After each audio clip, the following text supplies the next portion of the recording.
Welcome back to the heart of Westminster drama. Today we've got the Lord Chancellor grilled by Lords Anderson and Andrews over one of the hottest issues in British politics, the European Convention on Human Rights. This isn't just a dry legal debate. This is about the future of how Britain deals with migration, deportations, and whether we still want to play by Europe's rules. Stick around, because what starts as polite legal talk quickly turns into sharp questions about whether the UK could ever walk away from the ECHR, and the answers are revealing. Can I turn to Lord Anderson now? Well, thank you. Good morning, Lord Chancellor. Thank you for coming to see us. I'd like to ask you about the European Convention of Human Rights, and I declare an interest as a barrister acting both for governments and against them, including in Strasbourg. You spoke at the Council of Europe in June about reform of the ECHR, and you said that reform must be a shared political endeavour amongst us as member states. What are the specific aspects of the Convention or the Convention system that require reform, and what do you want those reforms to achieve in practice? Well, thank you very much, Lord Anderson.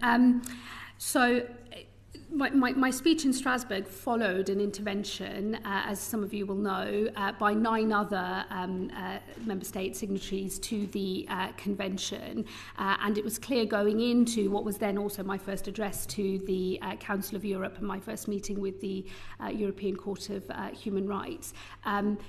There was a real appetite for a discussion, particularly from our Danish and our Italian colleagues. There is clearly some concern across the Council of Europe and different types of member states about how the Convention is working, particularly in relation to the challenges of mass migration. You will have seen much of the commentary over recent days on that front as well.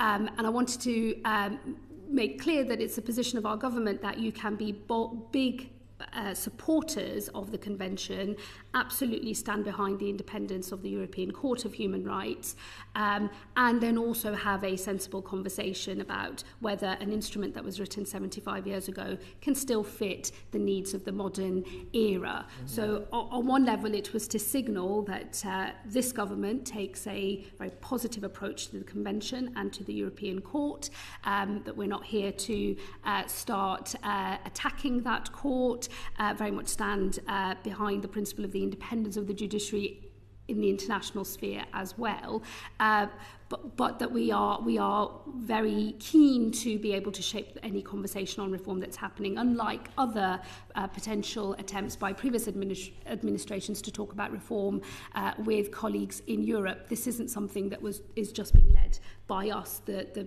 Brits. Other nations are very much welcoming this debate, and the discussions since I made my speech have been positive. There is a desire to see where the conversation takes us. So there isn't yet, I guess, a confirmed view either between the 9 signatories between themselves about exactly what it is they want to discuss.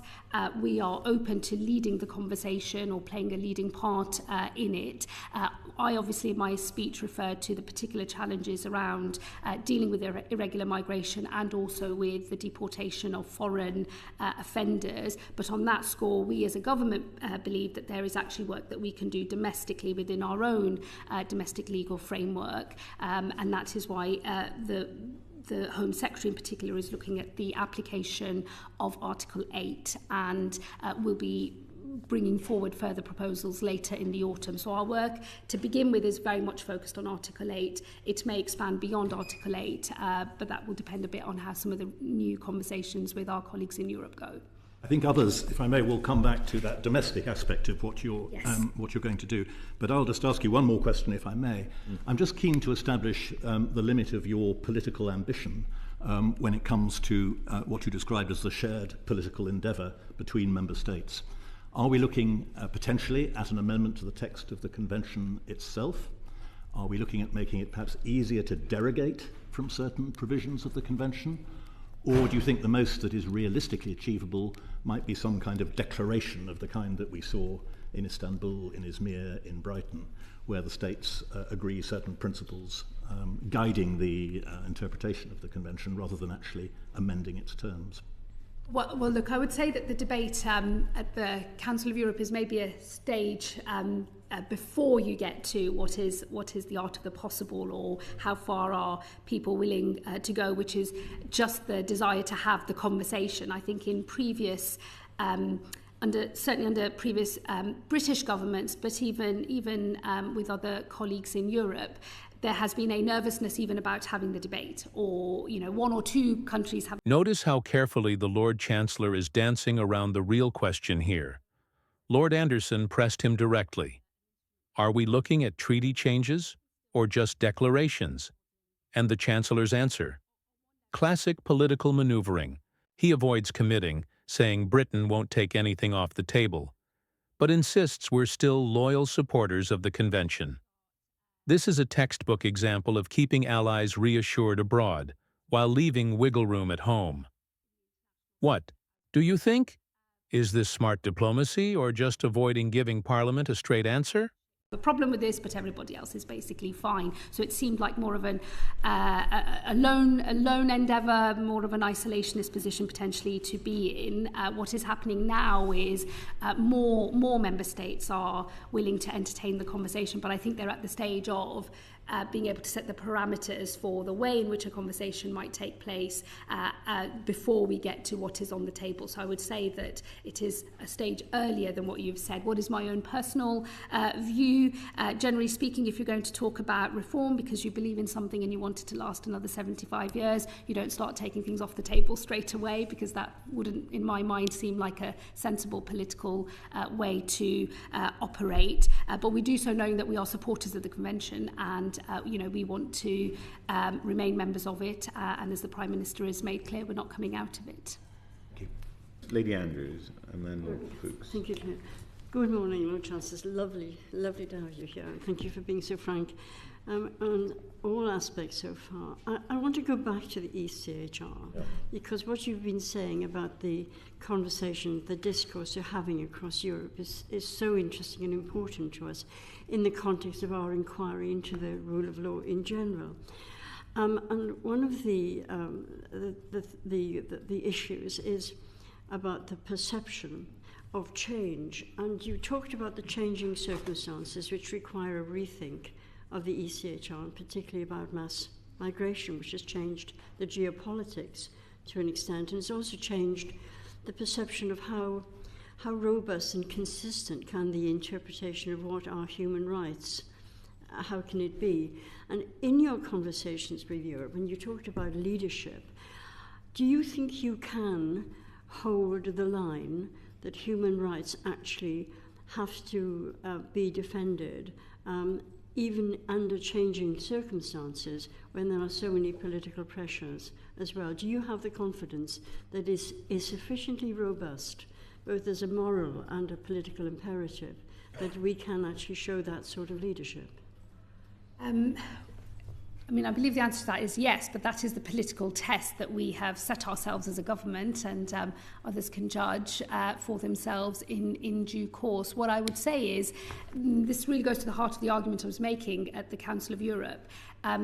We start as a government from a position of believing in this convention and wanting to defend the independence of the court and the judiciary that sit in that court. So we're not wanting to play, as you might say, populist politics with it. We go in with from a position of believers in what the convention is trying to achieve.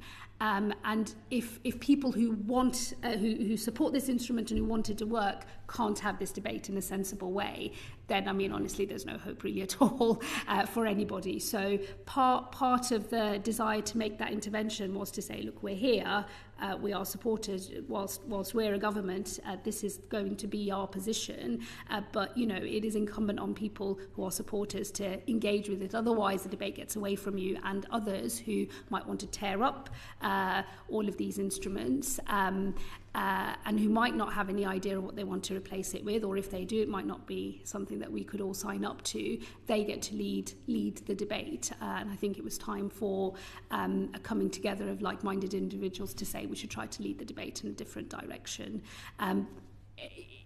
It is at a very early stage, and of course us acting alone isn't going to get us very far. And so when you are dealing with lots of different countries with different perspectives, those are going to be, delicate, prolonged discussions. But I took heart from the fact that whatever people think of the content of the letter from the 9 other member states, when I was talking to their ambassadors to the Council of Europe, there was a desire just to have a discussion. They wanted to remove the desire to have the discussion from the absolutely no, this means you're in the bad guy box, into the no, can we just be sensible about this box? And that's where we were trying to land that, and I do think we have a role to play there. Lord Fuchs. Thank you, Chair. Can I follow that up and declare an interest? I'm one of the members of the all-party delegation to the Parliamentary Assembly of the Council of Europe. As you know, Lord Chancellor, there are some people who are suggesting we should, as they say, withdraw from the European Convention on Human Rights. That would be effectively us withdrawing from the Council of Europe and joining Belarus and Russia. Is that right? Well, yes, if you withdraw, you're in a club that currently has 2 members, and then we would be a third. We're not... The position of our government is the direct opposite of that. Good. Yes, there are obviously... It's a matter of political debate, rather intense political debate at the moment. And you're very wisely suggesting that you and the Home Secretary should look at how the convention might be adjusted for modern circumstances.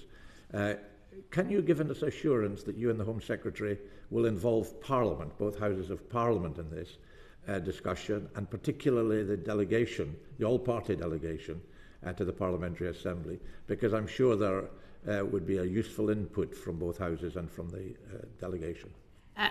Yes, I mean, the work on Article 8 is being led by the Home Secretary, but I'm sure she won't mind me speaking for her, and I'm certain you know the Home Secretary very well as well.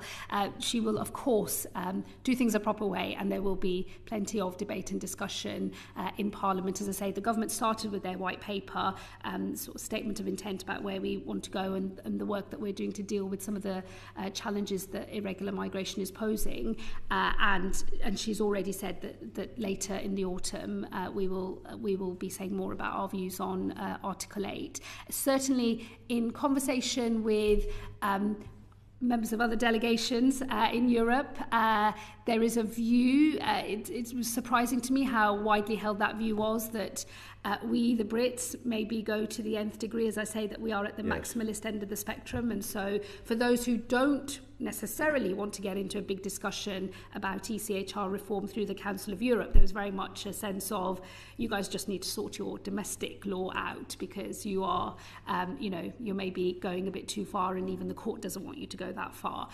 Those are discussions with other politicians, I hasten to add, not with jurists, but there was a very widely held view amongst lots of people that I was engaging with, that the issue from their perspective is very much our domestic legislation as well, which is why I think this work on Article 8 is particularly important.